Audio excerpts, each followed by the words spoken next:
Live from Las Vegas, Fox 5 News at 10 starts now. An area near downtown Las Vegas was shut down for part of this evening due to a barricade situation. We have an update.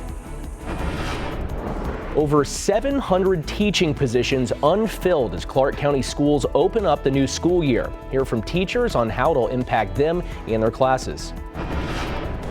And on the eve of back to school, Valley stores were crowded with families doing some last minute shopping. What was on the shopping list and the emotions as we head back into a new school year. This is Fox 5 News at 10, local, Las Vegas. Now, we are following a barricade situation tonight near downtown Las Vegas that closed several streets off earlier this evening. SWAT teams were called onto Peyton. That's what we were looking at right there, those SWAT vehicles. This was on Peyton Drive near Eastern and Charleston a little bit earlier this evening. Police were trying to take a robbery suspect into custody. We learned within the last hour that the standoff is over and SWAT officers have arrested that suspect. We'll continue to follow this story for you. You can get all the up-to-date information on our website, fox5vegas.com. We keep that pretty up-to-date, including on this situation right now. A suspect is in custody after an officer-involved shooting in North Las Vegas. This happened around 8:30 this morning near the 215 and Range Road, close to I-15. Police tried to stop a pickup truck from speeding on eastbound 215. The driver did not stop and eventually lost control and drove towards that officer. That's when the officer fired at the suspect. He was taken into custody nearby and was not injured. CCSD starting the school year tomorrow with more than 700 teacher openings. We're told it's one of the biggest shortages in recent years. Fox 5's Tiana Bonner talked with several teachers about how this will impact students in the classroom and then also the teachers themselves. Well, the last time CCSD saw this many teacher openings on the first day of school was in 2014. Teachers told me the shortage puts the strain on them and their students are taking notice. There's over 150 openings right now in special ed on the Clark County website, so it's a little bit of everything right now. More than 700 teacher openings posted online before the first day of school. This is nothing new. Last year we had a couple hundred. It just means bigger class sizes. Meaning come Monday morning, many of those classrooms may have too many students, not enough desks and chairs, and in some cases, no permanent teacher. We don't have enough subs. They ask you if you can sub and they will pay you. They have to have just pretty much a warm body. And if they're able to teach and get something out of it, then more power to them. But for a lot of schools, they just have to find a body. A lot of kids feel that there's no point in me coming to school or even putting an effort. Like, doesn't matter what I'm going to do, they're still going to pass me because it's just a long-term sub. Both of these teachers work at Canyon Springs High School. They said sometimes they have to sub for another class during what's supposed to be their break time. You're essentially selling your prep time to teach another course. Teachers told us they need more support from the district and the state. We had teachers leave because they just weren't happy. Morale is one of the biggest issues facing teachers right now. CCEA calls this year's shortage a crisis. To put it into context, that's 32,000 kids that are going to go into a classroom and they're not going to find a full-time assigned teacher. They're going to find a substitute. The union says most of the openings are at Title I schools, which already have the highest number of students at risk. Now, I will say that the superintendent has taken action, and he's essentially said all licensed professionals that can be in the classroom at the start of the school year, Monday, he's ordering them into the classroom. That's a good first step, but it's only a temporary, it's not a long-term solution. And as laid out in CCSD's Focus 2024 plan, one of its top priorities is teacher recruitment and retention, meaning it wants to fill those open positions and improve morale to keep teachers in the classroom. Tiana Bonner, Fox 5 News, local Las Vegas. Back in May, Nevada lawmakers approved one possible solution to help remedy the teacher shortage. The state legislature approved nearly $56 million for a new education building at Nevada State College. The college says the new facility and recruitment efforts will put a dent into Southern Nevada's teacher shortage. Now, of course, with school starting tomorrow, lots of people made their ways to stores across the valley today to stock up on those last-minute needs.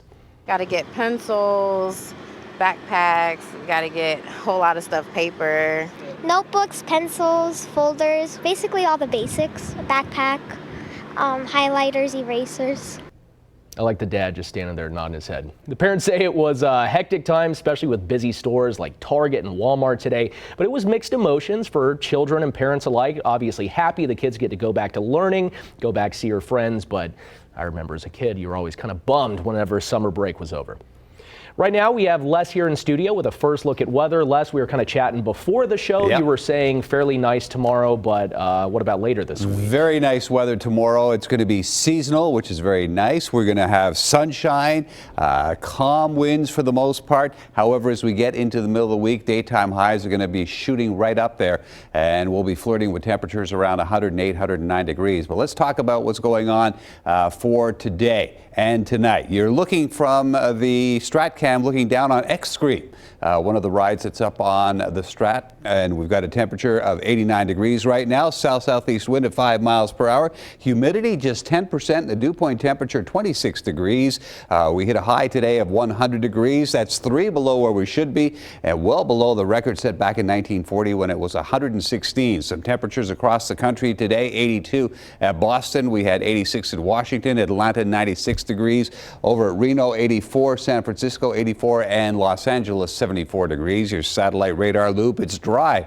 Nothing's around us right now. The southwest drift of air coming in from our mid to upper levels of the atmosphere is pushing everything that's monsoonal away from us, and that's why we're going to be packing up and getting up into the very warm temperatures as we go through the week ahead. Here's what you can expect for tonight. We've got 75 degrees, clear skies, light winds. We come back, we'll talk a little bit more about the first day of school and your 7-day forecast. Chris, back to you. Thanks, Les. Well, talk of stricter gun laws continues in the wake of the recent mass shootings in Dayton and El Paso. Mark Meredith has more. As the U.S. continues to grapple with grief reeling from 2 back-to-back mass shootings in Texas and Ohio last weekend, the nation appears to be split. The pair of massacres rekindling the ongoing debate over gun legislation, highlighting the differences between Democrats and Republicans on the issue. People are dying on the streets of this country, getting killed by weapons that were made for battlefields, not neighborhoods in places like Dayton, Ohio. Senate Majority Leader Mitch McConnell says he does not plan to call the Senate back into session now, but says he will allow a debate on gun control to move forward next month. President Trump is hopeful all sides can come together to push through tougher laws on background checks. I think we can get something really good done. I think we can have some really meaningful background checks. We're not going to buy what he's trying to sell, because we know dude got to go. Dude gotta go. Enough is enough. The renewed call for urgent action on gun control coming 1 week after a gunman opened fire, killing 9 people, including his sister, and injuring at least 27 others in Dayton, Ohio. First responders killed the shooter in less than a minute into the deadly rampage. Hate crimes exist, and I could easily be shot and killed. The Dayton mass shooting happening less than 24 hours after another man armed with a weapon went on a rampage at a Walmart crowded with shoppers in El Paso, Texas, leaving at least 22 people dead and another 26 people wounded. The gunman surrendering to the police, later telling investigators he was targeting Hispanics. Federal authorities are investigating the shooting in El Paso as a case of domestic terrorism. In Washington, Mark Meredith, Fox News. After those mass shootings in Dayton and El Paso, as well as Gilroy, California, Lady Gaga is stepping in to help those impacted communities. The pop star is using her Born This Way Foundation to donate to 162 classrooms in those cities through Donors Choose. It's an organization in which teachers can fundraise for classroom projects for their students. Gaga says she wants to channel her confusion, frustration, and fury towards those situations into hope. A daycare fire in Pennsylvania leaves 5 young children dead and others injured. Why fire officials say their deaths could have been prevented. The latest politically divided debate coming over immigration raids in Mississippi at a food plant there, where ICE detained nearly 700 immigrants. Hear what the acting chief of the Border Patrol says about the situation. Last year, Arizona Cardinals general manager, he was arrested for an extreme DUI. Now another team executive is in trouble with the law. We'll have more right after the break.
5 children died in an early morning fire at a 24-hour daycare in Erie, Pennsylvania. 4 other people were hurt, including 2 teens, the homeowner, and a neighbor who tried to rescue victims.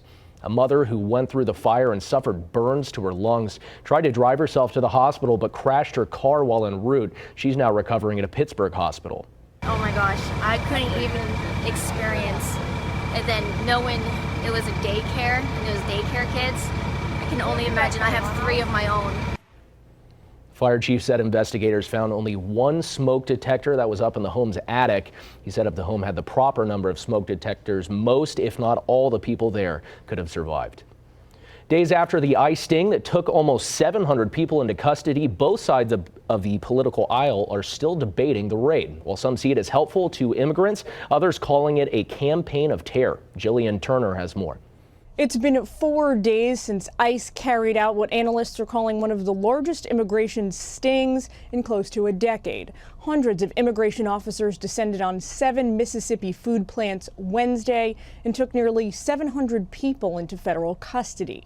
The acting head of Customs and Border Protection, Mark Morgan, took to the Sunday airwaves today to say it was all done in the name of protecting the people who were arrested. So these individuals seeking a better life first are being exploited by the cartels to come here. Right. Once they come into the United States, then they're further exploited by United States companies by paying them reduced wages. The employees rounded up worked for 4 different companies, and search warrant affidavits seen by Fox News say the Fed suspects them of, quote, willfully and unlawfully employing undocumented immigrants. President Trump's former right-hand political advisor told Sunday Morning Futures, look, these cartels are very sophisticated paramilitary operations. They understand that the human trafficking part of this, Maria, is a higher margin business than even the drug trafficking. That's why the Southern Wall's so important. It's not a total solution, but it's the beginning of a solution. Democrats say the Trump administration's so-called total solution is about something else entirely. This administration has directed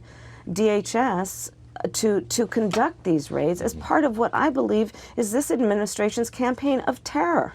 Democrats and Republicans here on Capitol Hill continue to wrangle border crossing statistics in their favor and argue about whether current levels constitute a crisis, even while they're out on recess for a month. When they return in the fall, they'll confront an immigration debate landscape that's been irrevocably altered by last week's mass shootings in El Paso and Dayton. In Washington, Jillian Turner, Fox News.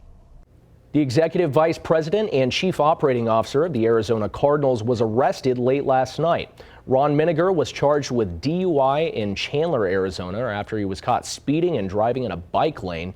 Team says he's fortunate that he was pulled over before injuring anyone or himself, but said his actions will have serious consequences. And he's not the first member of the Cardinals front office to face a DUI. General manager Steve Keim also pleaded guilty to a DUI back in July of 2018.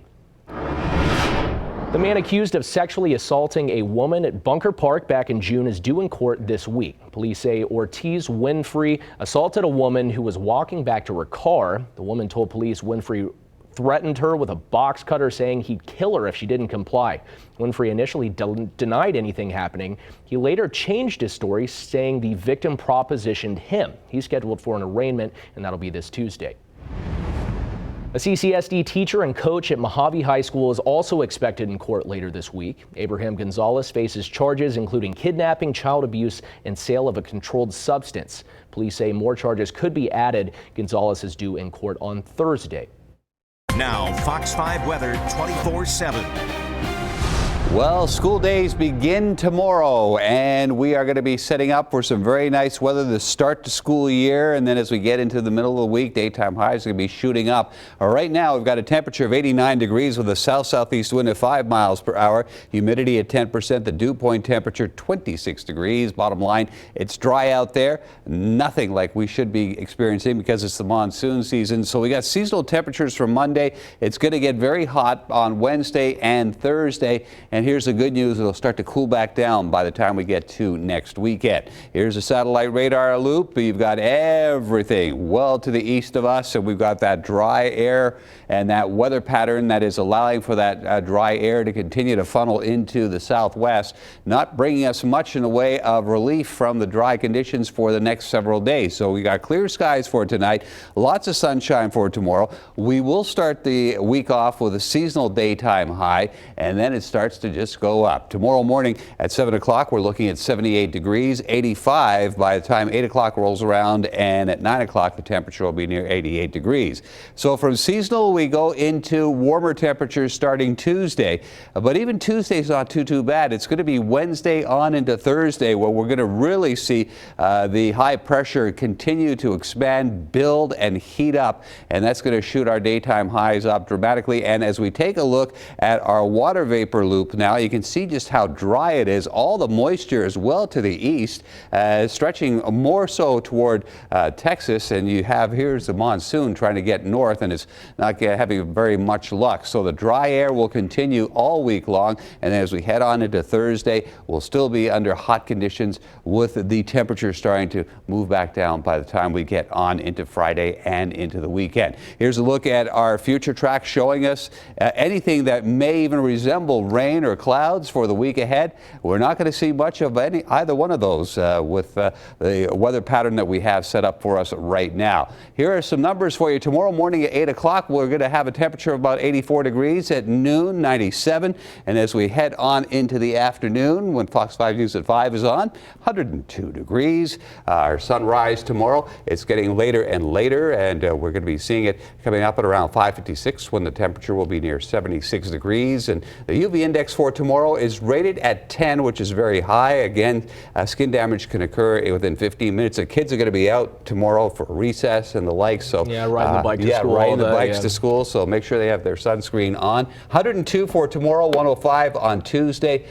Oh boy, 108 on Wednesday, 109 on Thursday, but at least the numbers go back down quickly. So by Friday into the weekend, we go from 105 down to about 102 degrees. So and nice and dry too, like you were talking about. Nice and dry, no rain in the 7-day forecast at all. And we this actually weather haven't pattern seen is that for a holding little up. bit. Yeah, it's been a while since those little floods that we had or experienced in and around the Blue Diamond area. Yeah, I was out there in water above my knees. That was wild. It's always interesting with monsoon season.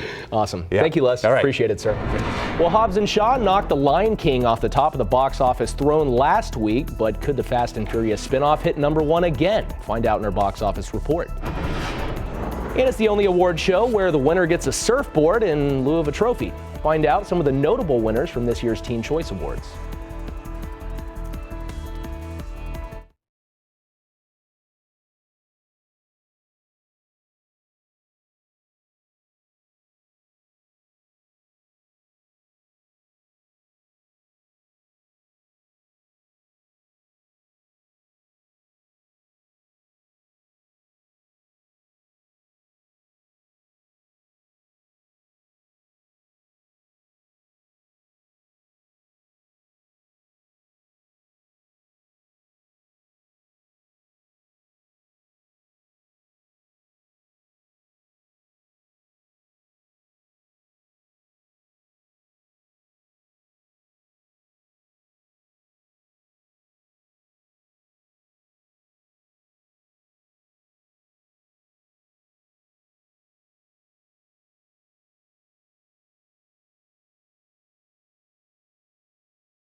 A Fast and Furious spin-off, a live-action Disney remake, and a film adaptation of a beloved kids show are all part of this weekend's box office countdown. Rick Damagella brings it to us.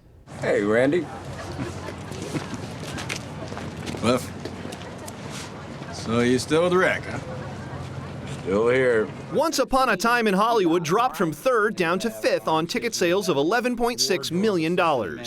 I'm an explorer, like you. Oh, honey, you have the whole world to explore. Dora and the Lost City of Gold dug up $17 million in box office treasure, good enough for a 4th place debut, while The Lion King stepped back from 2nd to 3rd place with $20 million. I'm afraid that we woke something up.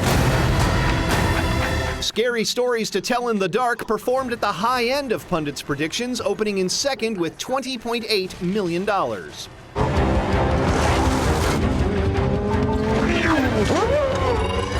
Fast and Furious Presents Hobbs & Shaw held 1st place for a 2nd weekend, racing off with $25.4 million, bringing the movie past the $100 million milestone at the domestic box office. In Hollywood, I'm Rick Damagella. And earlier tonight here on Fox was the 2019 Teen Choice Awards, broadcast from Hermosa Beach, California. Featured the summer's best in music, film, TV, and more. The winners, of course, they don't get a trophy, you get a surfboard. Pretty cool. Some of the winners tonight included Robert Downey Jr., Scarlett Johansson, Ariana Grande, the Jonas Brothers. They were awarded the Surfboard of the Decade. It's an extra special surfboard, acknowledging the trio's evolution over the past 10 years. And Taylor Swift took home the awards show's first ever Icon Award. He was one of 2 teens murdered last week in the northwest part of the valley. Tonight, Harley Dvorsky's life was celebrated, and Fox 5 spoke with Harley's father about his late son. Started as a simple hashtag that's now spread into online giving portal for teachers looking for school supplies. We talked to the teacher who started the whole thing. Federal authorities investigating the sudden death of Jeffrey Epstein alongside the ongoing probe into the sexual abuse allegations against the accused sex trafficker. I'm Jackie Heinrich in New York with the latest. I want to show you our water vapor loop. Look how dry it is. All the moisture well to the east of us, and it's monsoon season. How long is this going to last, and what can you expect for the first day of school? I'll let you know coming up. You're watching Fox 5 News at 10, local, Las Vegas.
This is Fox 5 News at 10, local, Las Vegas.